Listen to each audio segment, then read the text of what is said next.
Hi, this is Aaron Wilson. Today we're talking about rookie contracts, specifically Jayden Higgins, the Texans' top draft pick, and their second-round selection after they traded out of the first round with the New York Giants. And so basically he is the equivalent of a first-round draft pick, and they've treated him as such. He was drafted 34th overall, but they've treated him contractually like a first-rounder. For the first time in NFL history, a second-round draft pick has a 100% fully guaranteed rookie deal. And so this has never happened before. And some of this is the rise in the salary cap, and some of this is Nick Caserio's willingness to be flexible and progressive about rookie deals and other types of contracts. And Jayden Higgins' agent, Chris Cabott, the CEO of Equity Sports, is also the agent for Patrick Mahomes, and for the Texans, Graham Mertz, their sixth-round quarterback, who's also agreed to terms. But yeah, I wanted to go over this a little bit with you guys and kind of explain how this contract works. And to do that, I want to go back to a deal that Cabot also did, and that was for Ladd McConkey at the same slot. Slots just means where a player's picked, and every year there's a rise in the cap, so deals go up. But this is a large jump in guarantees, meaning it's guaranteed for skill, meaning the player gets paid even if he's cut. Injury, gets paid even if he's injured, or salary cap if there's some sort of issue with the salary cap. No matter what, Jayden Higgins' entire rookie deal is guaranteed, and it's a vote of confidence, obviously. But yeah, going back to McConkey. So McConkey received a $9.158 million guarantee out of the $9.995 million total compensation. And he, of course, received a signing bonus of $4.089 million. So that's 91.9% of it is totally guaranteed. And so we're going to compare that to where Jayden Higgins, the Texans' very big wide receiver, same position, same agent, same draft slot, a lot of comparisons, a lot of parallels here, with different type of styles of receivers, obviously, and with different teams and different offenses that they come from. And Higgins is a big 6'4", 214-pound outside receiver, very similar to Nico Collins, has drawn a lot of comparisons. So his new rookie deal is $11.7 million and change.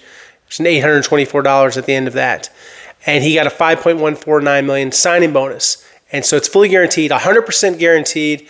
And so Nick Caserio, as I said, set a precedent. This is a negotiating milestone in NFL history for rookie deals. And of course, this puts some pressure on the other deal that's going to come above them, and that's for the first pick of the second round. So with, what will happen with that pick, looking at, what, the Cleveland Browns will have to do with Carson Schwezinger, linebacker, UCLA. Of course, he's going to ask, because he's picked one slot above, ask for a fully guaranteed. And I think the player that will possibly have a tough time getting this 100% guarantee will be Nick Emenwanu, and that's the safety for the Seattle Seahawks. So he's the 35th overall selection. But yeah, where this stands, it's interesting because it's a vote of confidence in Higgins. We've talked a lot about Higgins, and you guys, a lot of you saw the other video that we did on Higgins with his interview, and also an interview I did with his receivers coach and passing game coordinator. And he spoke obviously very highly of Higgins and Jalen Noel. He coached both of them. But yeah, just really, really excited about him and the skill set. And you think about contested catches. You think about red zone stuff. You think about ability to win at the line of scrimmage, to fight through press coverage, to jump over shorter cornerbacks.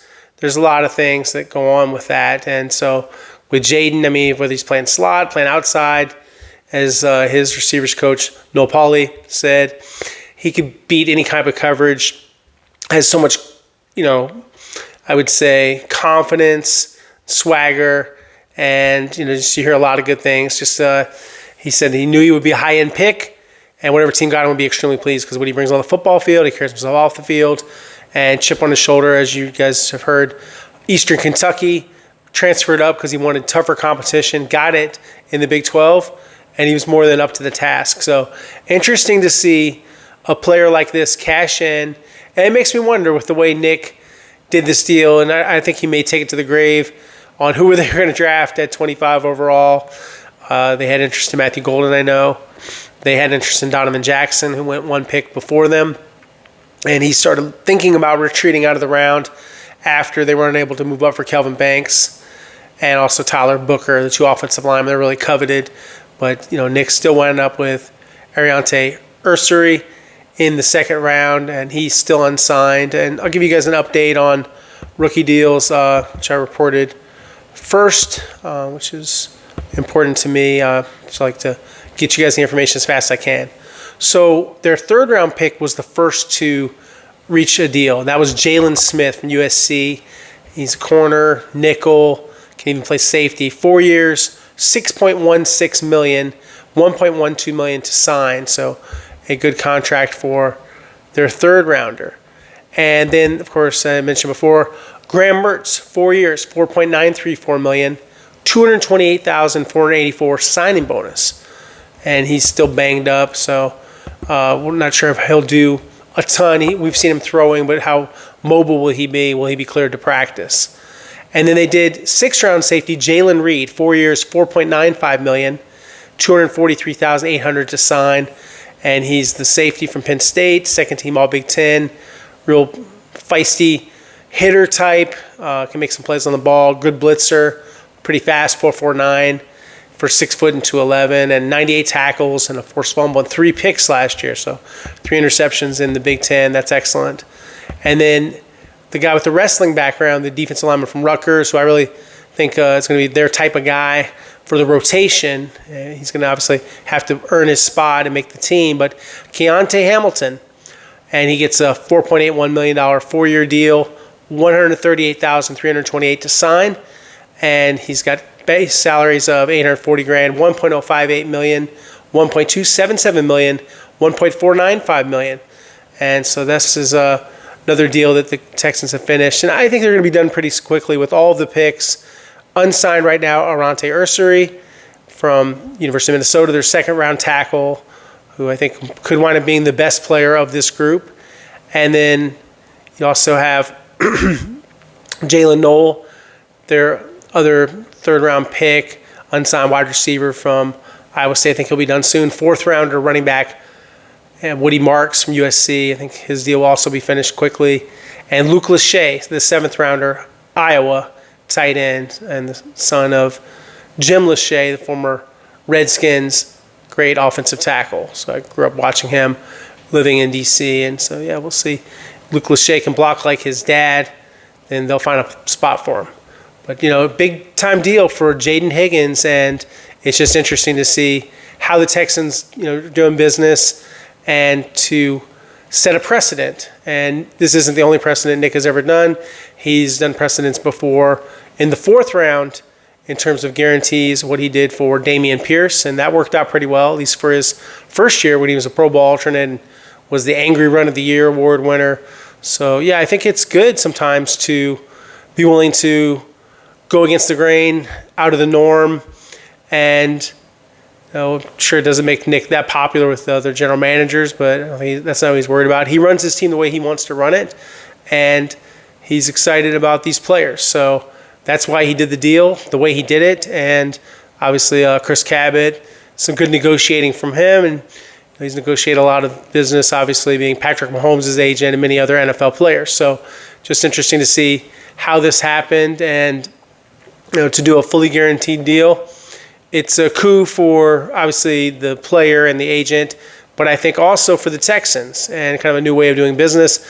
In the past, there was some, when Chris Olsen was the negotiator, there would, be some fighting over deals. There was a little bit of quibbling sometimes over deals. They would do some big deals, but there was also some times where, there were some contract disputes. And in this case, absolutely no dispute. They reach a financial compromise that everybody's happy about, the win-win, as they call it, shake hands and do a deal. So that's kind of like how this happened.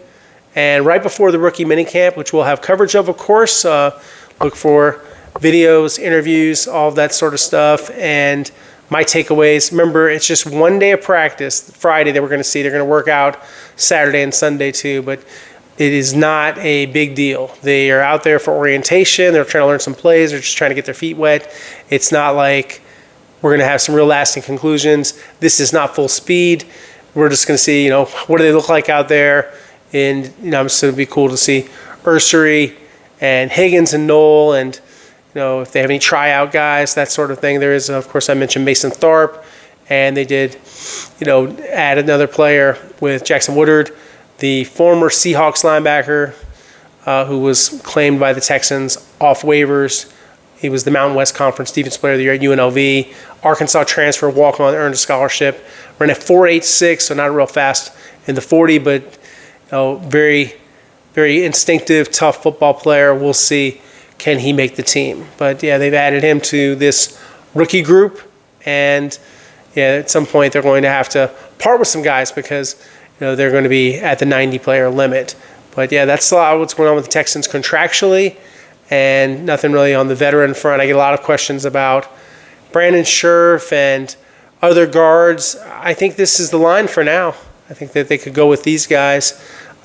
Big pickup this week with Foley Fadukasi, one-year deal, good run stopper, healthy again after dealing with the shoulder injury. Also had an ankle injury last season, but he had the shoulder fixed, and he's back working out. And so they think he'll be ready by training camp. So it's a good situation to get in a good run stopper like Foley, who's been a starter for the Texans when he's healthy. So they add Foley to the mix with the other defensive tackles, which includes Sheldon Rankins and Tim Settle Jr. and Mario Edwards Jr.